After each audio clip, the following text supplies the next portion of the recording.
Alors, on va passer maintenant à la première partie. C'est Amélie de Spot. Je vais aller la chercher. Boum. Et donc voilà notre première invitée, Amélie de Spot, pour un sujet qu'on a intitulé l'art de l'innovation. Et on est pas en direct, mais on est euh, comment dire, passer par live, mais on est en direct En de Singapour, en différé. différé de Singapour. C'est ça que je voulais dire. Avec Amélie de Spot, qui nous fait le plaisir d'être avec nous. Toi, ça fait un petit temps que tu es à Singapour. Alors, tu peux juste nous expliquer qu'est-ce que tu fais à Singapour? Qu'est-ce qu'une Belge fait à Singapour? Oui, qu'est-ce qu'une Belge fait à Singapour? Elle s'est perdue probablement. Ça fait 7 ans que je suis à Singapour là maintenant, donc ça commence à faire long. Je peux presque dire que c'est un peu devenu une seconde maison. Voilà, donc j'ai atterri il y a 7 ans, un peu pour des raisons privées au départ. J'ai suivi mon mari à Singapour qui lançait un projet ici. Et voilà, moi j'étais principalement dans les startups toute ma vie. J'ai été aussi un peu dans le venture capital, donc l'investissement dans les startups. Ok. Et donc ici, voilà, j'avais envie de faire quelque chose de différent. Alors d'abord, j'ai sécurisé ma situation en travaillant pour une banque pendant quelques années, ici dans leur département d'innovation. Donc voilà, c'était ma seule expérience dans une grosse boîte en plus de 25 ans de carrière. Wow. C'était intéressant, j'ai appris pas mal de choses. Et Ok. puis, je suis retournée à mes vieilles amours de remonter un business ici il y a un peu plus d'1 an. Et voilà, et je fais surtout de la consultance et de la formation en innovation. Top. Et alors justement, peut-être pour parler un peu d'actualité, comment ça se passe là avec toute la crise du corona? Est-ce que toi aussi tu es confiné? Comment ça se passe là-bas? Ah bah oui, écoute, voilà, moi je suis confinée aussi depuis un mois. J'ai le grand plaisir d'avoir mes 4 enfants à la maison qui font l'école à la maison. C'est super, dans un appartement de 80 mètres carrés, tout va bien, c'est génial. Waouh. J'adore le confinement. Non, nous, donc ça fait plus ou moins un mois qu'on est en confinement. C'est annoncé jusqu'au 1er juin pour le moment. Waouh. Je pense que les mesures de relâchement vont être beaucoup plus strictes qu'en Europe. Euh, Parce que voilà, parce que déjà c'est un gouvernement qui est beaucoup plus strict, donc Ça veut dire quoi le en confinement tant chez qu'étranger. vous? Ça ressemble à quoi le confinement chez vous? C'est vraiment strict, on sort pas de la maison, il faut avoir un papier, il faut avoir un masque, il faut avoir Non, alors il faut pas avoir de papier, mais il faut avoir un masque. Le port du masque est obligatoire dès qu'on sort de chez soi. Et quand je dis dès qu'on sort de chez soi, je passe la porte de mon appartement, je suis dans le couloir, je suis obligée de porter un masque. Donc dès que je passe le pas de la porte de la maison, j'ai l'obligation de porter un masque. Voilà, moi ça me paraît être une mesure qui fait du sens, qui se protège soi, mais qui surtout protège les autres. On n'a pas besoin de papier, mais par contre, il y a une prise d'identité quand on va au supermarché. Donc, il vérifie la carte d'identité, il vérifie le domicile, puisqu'on a le droit d'aller dans des supermarchés uniquement qui sont à proximité de chez nous. allez. Donc, voilà, donc ils prennent note de tout ça, prise de température. Donc voilà, c'est quand même assez sérieux. On a le droit de se promener, mais pas avec un adulte. Donc on a le droit soit de se promener seul, soit de se promener avec un maximum deux Ouais. enfants. Donc tout le monde cherche un Euh, enfant en ce moment. voilà. Donc comme il fait très beau, il fait très chaud. Voilà, les gens ont évidemment envie de se balader. Et Ça a été la les gens ruée chez respectent Decathlon. le confinement? Alors oui, c'est-à-dire que les gens respectent parce qu'il y a des gens enfin, il y a des contrôleurs qui se baladent un peu partout, qui ne sont pas nécessairement identifiables et qui peuvent dresser des contraventions de un. Et puis nous, en tant qu'étrangers à Singapour, nous, on risque l'expulsion, c'est-à-dire qu'on perd notre Ah, visa de carrément. travail et on a 24 heures pour quitter le territoire. Waouh. Et c'est assez sérieux parce que même dans cette petite communauté belge qui n'est pourtant pas très nombreuse à Singapour, il y a déjà 3 familles qui ont été expulsées.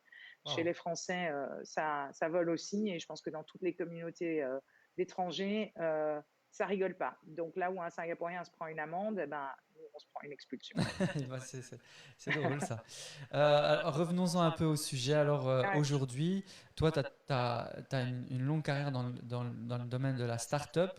Singapour, Ouais. est-ce que c'est un peu une mecque des start-up? Est-ce que c'est prolifique là-bas? Est-ce que c'est C'est un endroit Ouais. pour ça. C'est une énorme make des startups. C'est probablement après les États-Unis vraiment la deuxième make pour les startups. Et encore, j'ai un copain qui a quitté la Silicon Valley pour venir s'installer à Singapour. Donc, il faut bien se rendre compte que le potentiel du marché est juste 4 fois supérieur à celui des États-Unis, puisque Wow. si on prend juste le sud-est asiatique, on est à 1,2 milliard de, de marché potentiel. Si on rajoute à ça la Chine et l'Inde, qui sont vraiment à proximité aussi, puisque en 4 heures d'avion, on est en Inde, en 4 heures d'avion, on est en Chine, on parle de 3 milliards, un marché de 3 milliards de personnes. Donc, alors, avec une facilité d'accès gigantesque à Singapour, dans le sens où déjà, tout le monde parle anglais, donc c'est quand même très, très Ouais. simple de s'installer à Singapour.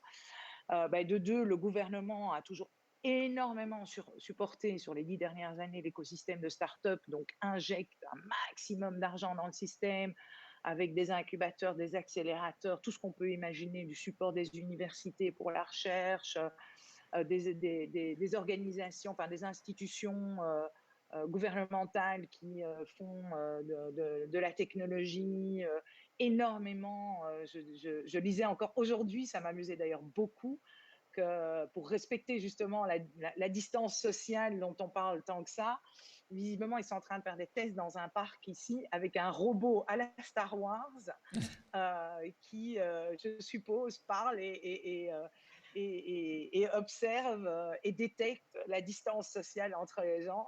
Wow. Donc voilà, il y a eu C'est des très premiers pointu, hein. tests voilà, de voitures sans conducteur. Enfin, donc voilà, il y a un énorme support, il y a énormément d'argent disponible au niveau du venture capital et de l'investissement. Donc Mhm. oui, donc Singapour s'est vraiment positionné sur les 10 dernières années comme voilà, le point central pour servir l'Asie. Ok. Donc on a vu énormément de startups débarquer ici. Et est-ce qu'il y a des niches particulières ou c'est vraiment très large dans le domaine des startups? C'est assez large, mais Singapour a une volonté depuis 2 3 ans de se focaliser. Et j'ai vu qu'il y avait eu des geek talks sur ce sujet, sur l'intelligence Ouais. artificielle, tout ce qui est big data, data science, etc. Enfin, tout ce qui est science autour du data. Ok. Donc voilà, beaucoup de startups dans ce domaine-là, beaucoup de fintech, tout ce qui est autour du secteur bancaire, parce qu'il y a énormément de banques à Singapour, donc on a énormément de fintech. Il y a un énorme festival fintech au mois de début novembre qui attire le monde entier aujourd'hui. Ok. Et alors toi, c'est quoi ton expertise dans tout ce domaine de la startup? Alors moi, mon expertise, je dirais, c'est plutôt mon expérience du passé, qui est une expérience de start-up. Aujourd'hui, je travaille beaucoup plus pour des grosses boîtes qui sont intéressées d'apprendre à la fois les méthodes, mais à la fois l'état d'esprit des entrepreneurs. L'agilité, on en parle beaucoup aussi, de cette agilité des entrepreneurs de start-up. Alors qu'est-ce que tu veux dire Comment par est-ce qu'ils arrivent à agilité? lancer un Ouais. produit? L'agilité, c'est à la fois la rapidité d'exécution, c'est comment est-ce qu'on lance un projet, pas en 18 mois dans une grosse boîte, mais en 3 à 6 mois. Ça va avec l'adaptation, l'adaptabilité, c'est comment est-ce qu'on peut rapidement changer son fusil d'épaule quand on voit qu'on n'a Mhm. pas tout à fait pris la bonne direction. C'est pouvoir justement pivoter assez rapidement, que ce soit sur le développement du produit, que ce soit sur le business model, la manière de faire de l'argent. Voilà. Et toute cette flexibilité, cette agilité, les grosses boîtes, elles sont très, très intéressées d'apprendre des entrepreneurs et des startups comment pouvoir faire pareil dans une grosse boîte. Ok. Et alors toi, ton cœur de cible, c'est vraiment le design thinking. Est-ce que tu peux nous en parler? C'est quoi ça, le design thinking?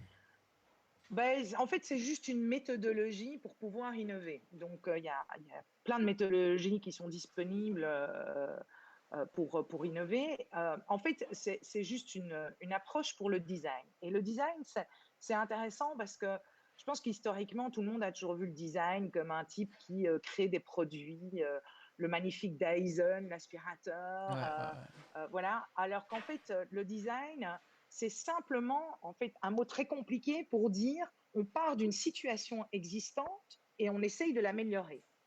Et ça, c'est du design. La définition pure et dure du design, c'est de partir d'une situation existante et d'essayer de l'améliorer. Donc, en fait, on peut tout designer. On peut designer un produit, mais on peut aussi designer une expérience, on peut designer un business model, on peut designer un process, on peut designer une solution, on peut designer tout ce qui est fait par l'être humain est en fait du design. Ok. Donc voilà.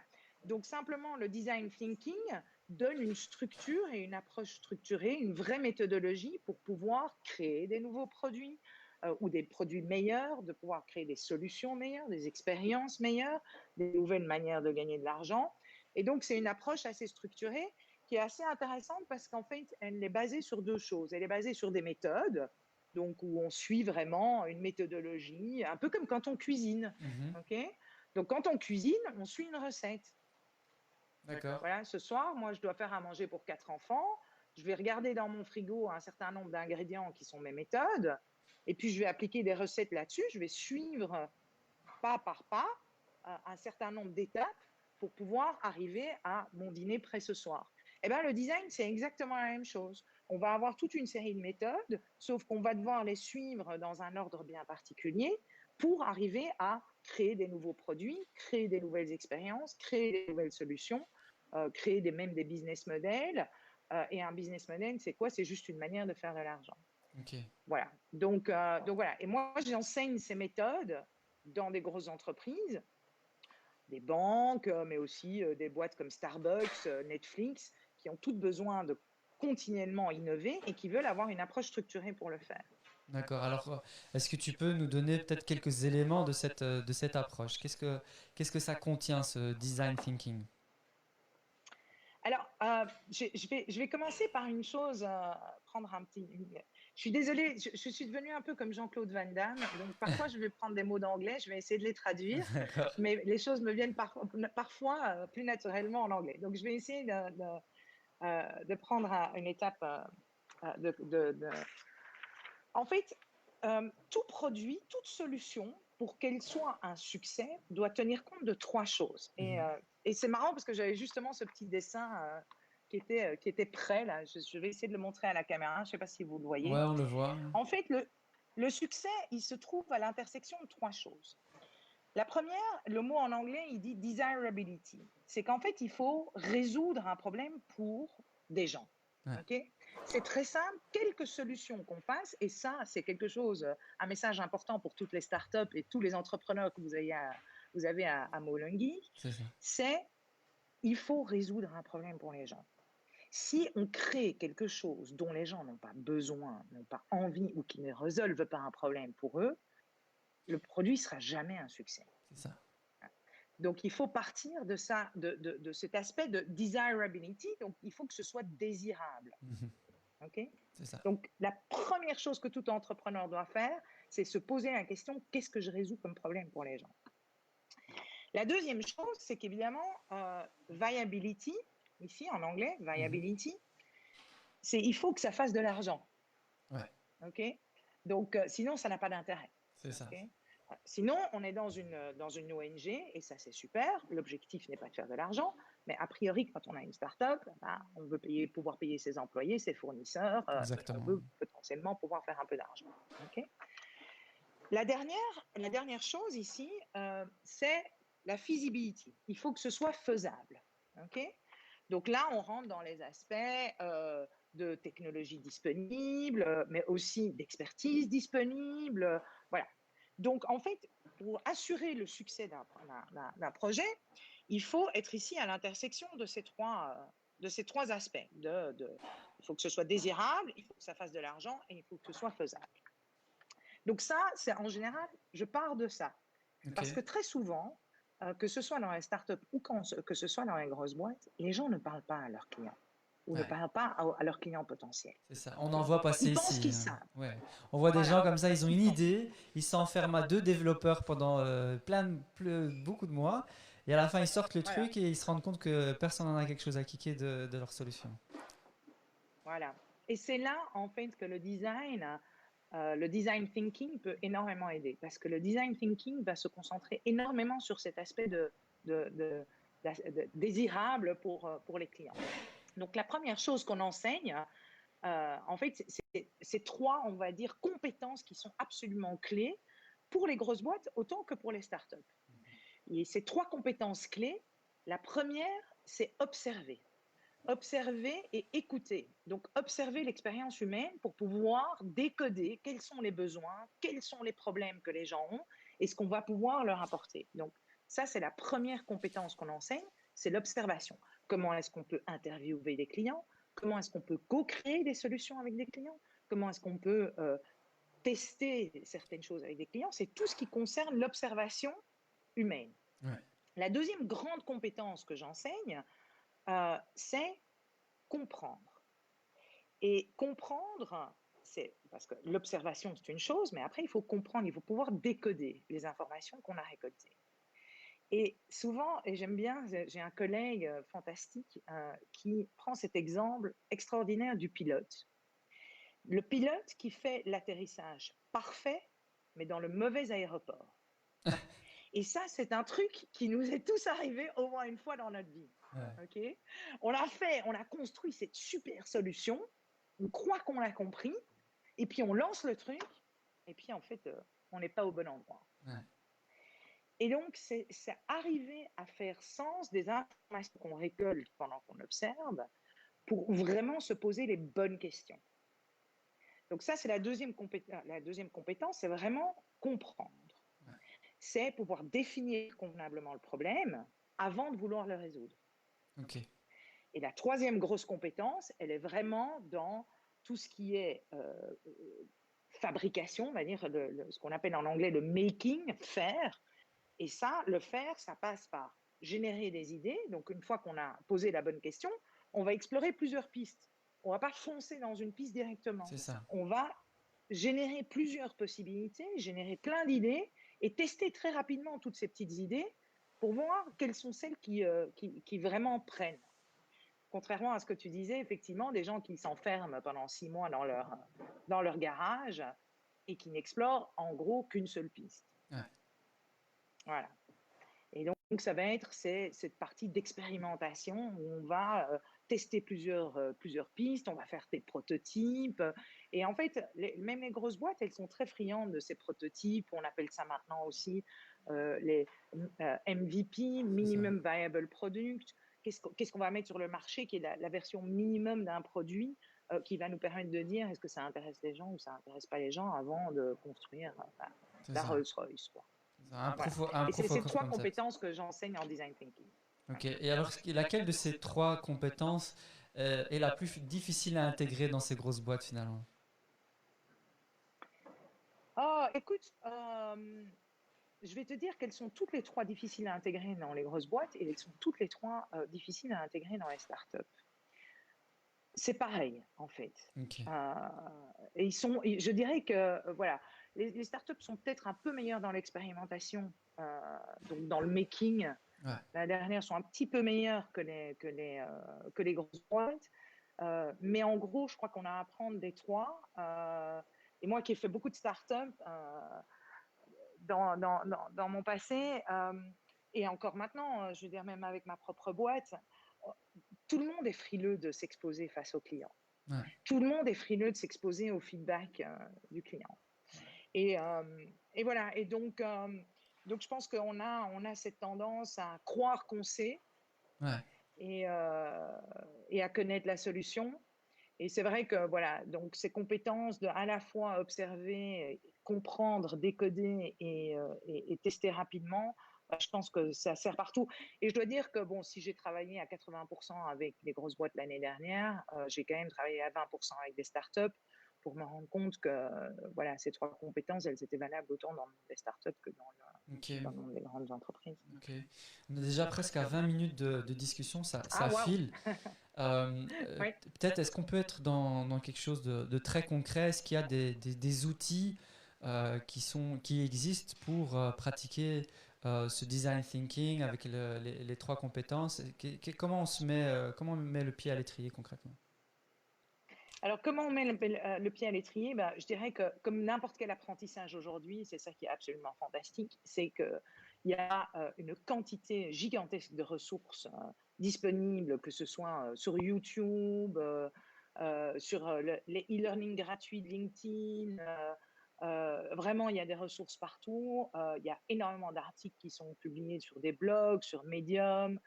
Donc voilà, il y a énormément de choses qui sont disponibles sur des outils et je dirais, des outils pratiques.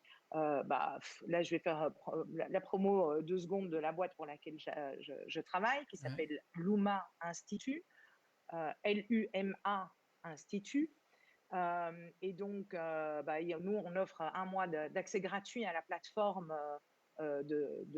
d'apprentissage avec des centaines de vidéos sur comment est-ce qu'on peut utiliser les méthodes, plein de conseils pratiques. Bon, c'est en anglais, donc il faut pouvoir parler Ouais. anglais. Avec même ce qu'on appelle des templates, donc des formats qu'on peut utiliser soi-même dans nos réunions, avec nos collègues, avec nos cofondateurs. Donc, il y a vraiment des formats très clairs, des vidéos, on explique les méthodes. Il y a un mois gratuit. Si on est un peu intelligent, je le dis en français, comme ça mes collègues anglais ne vont pas comprendre, mes collègues américains ne vont pas comprendre, mais en gros, si tu as 3 adresses email différentes, pendant 3 mois, tu as accès gratuitement. Donc voilà, ça s'appelle Luma-Institute en anglais, institut. Il suffit d'aller voir. Après, je vais faire plaisir à des copains belges. Il y a une société à Anvers qui s'appelle Board of Innovation qui fait un boulot génial pour aussi donner énormément de contenu gratuit en ligne. Donc, il faut aller les voir, Board of Innovation. C'est une boîte belge, donc Cocorico, supportons les Belges aussi. D'ailleurs, ils viennent d'ouvrir une antenne à Singapour il y a 2 mois, je pense. Top. Donc voilà, ça s'exporte. Ok. Et alors peut-être, c'est une question aussi que j'aime bien poser, c'est quoi les erreurs les plus fréquentes que tu vois voilà, quand on essaye d'innover? Euh, L'erreur, ouais, je crois que la plus fréquente, c'est de croire qu'on sait. Or, il y a un très vieil acteur que personne ne connaît plus et qui est même beaucoup plus vieux que moi, qui n'était même pas de ma génération, mais qui s'appelait Jean Gabin, qui était un acteur français qui disait la seule chose qu'on sait, c'est qu'on ne sait jamais. Et en fait, voilà, c'est pour moi la phrase la plus intéressante, c'est que si on part dans une start-up ou dans une entreprise, quelle qu'elle soit, ou dans une innovation, quelle qu'elle soit, c'est partir avec cette humilité de se dire qu'on ne sait jamais, en fait. Et que donc, euh, voilà, il faut tester tout le temps, il faut parler à ses clients tout le temps. Et voilà, et c'est la seule manière, je dirais, d'éviter un certain nombre d'échecs. Maintenant, l'échec, il fait partie de la vie. Et je pense que je ne serais pas où j'en suis aujourd'hui, euh, voilà, en ayant eu le bonheur de pouvoir m'expatrier, de pouvoir recréer des boîtes ici. Je pense que j'en serais pas là aujourd'hui si je m'étais pas planté un paquet de fois Ouais, donc dans ma vie. plantez-vous comme il faut. Puis il y a juste un terme que tu as Voilà. cité à plusieurs reprises, c'est la co-création. C'est quelque chose Ouais. qui est vraiment devenu tendance. Beaucoup de marques lancent des produits après, après avoir sondé une partie de leur clientèle, etc. Est-ce qu'il y a aussi une méthodologie dans la co-création? Est-ce que Absolument. tu peux Et nous donc, donner enfin, je veux dire, ouais, quelques éléments? dans le design thinking, enfin, je veux dire, pour ceux qui veulent aller jeter un œil sur notre site, on a pas mal de méthodes pour ça. Alors, moi, il y a plein de petites choses que j'ai faites avec des clients, et des clients même très sérieux, des banques, etc. Mais c'était très intéressant. Alors, je vais partager une toute petite méthode que j'ai trouvée très intéressante. En fait, quand on doit donner des priorités à des fonctionnalités. Donc, on a Mhm. créé un super produit, mais où on a un super produit en tête ou une super solution en tête, mais avec ça, une liste longue comme le bras de fonctionnalités. Et fondamentalement, il va falloir qu'on mette des priorités parce que, on n'a pas toujours l'argent de tout créer. Ouais. Okay, donc, il faut avoir du financement pour pouvoir dessiner sa Rolls-Royce. Donc, de la Rolls-Royce, on va peut-être pouvoir éventuellement déjà mettre sur le marché une trottinette, mais elle doit avoir quoi cette trottinette? Et donc, moi, je l'ai fait avec des clients de banques très sérieuses. On amène une liste de fonctionnalités chez le client et on lui donne un paquet de faux billets de banque. Et moi, j'avais utilisé les billets de Monopoly, j'ai la chance d'avoir des enfants. Et je leur ai donné un portefeuille limité. Donc, je leur ai donné un montant limité et avec des billets de différentes valeurs. Et je leur ai dit maintenant, je voudrais que sur toutes ces fonctionnalités, vous me choisissiez celle que vous voulez et vous y mettiez un prix fictif. Ouais. Voilà, alors moi, je vais mettre 1000 € sur cette fonctionnalité. Par contre, je vais mettre 200 € sur cette fonctionnalité. Et en fait, c'est un moyen de recherche et de co-création parce qu'on imagine qu'on fait ça avec 10 clients potentiels. Et après, on regarde le résultat, on accumule. Et en fait, on a fait de la recherche et de la co-création en même temps pour donner des priorités à nos fonctionnalités. C'est ça. Donc ça, c'est un petit outil que je trouve très sympa, une petite méthode Top. assez fun, qui ne demande pas énormément, voilà, et qui ne demande pas de compétences particulières, sauf qu'il faut le faire avec chaque client séparément, parce que les clients le feront plus facilement quand ils peuvent le faire de 1 à 1 et pas devant d'autres personnes. Et ça suscite une super conversation avec le client, un peu structurée. Tiens, pourquoi est-ce que vous avez choisi ça plutôt que ça? Est-ce que vous pouvez m'expliquer pourquoi vous avez mis 200 ici et 500 là? Donc voilà, c'est une petite méthode super pratique, C'est ça. mais sympa à faire. Eh ben merci, ce sera le mot de la fin. Merci beaucoup Voilà. pour toute cette expertise que tu as Merci Jackie, partagée c'était avec nous. super. J'espère que ça aura été utile pour ceux qui nous regardent. Moi, j'ai mis ton petit LinkedIn juste en dessous. Est-ce qu'il y a un autre moyen de te contacter? J'ai vu que tu étais sur LinkedIn. Est-ce qu'il y a autre chose Ouais, ben, mets mon LinkedIn parce que c'est franchement ce qu'il y a de plus facile pour me contacter. Ok, Parce que pour moi, c'est vraiment un outil de travail au quotidien, donc je suis très régulièrement dessus. ça va. Alors, si vous la contactez, n'oubliez pas qu'elle est à Singapour. Il y a un petit décalage horaire, donc laissez-lui le Ouais, temps de répondre. Merci beaucoup, Amélie, pour ouais. pour ton partage. Merci Zaki, au revoir.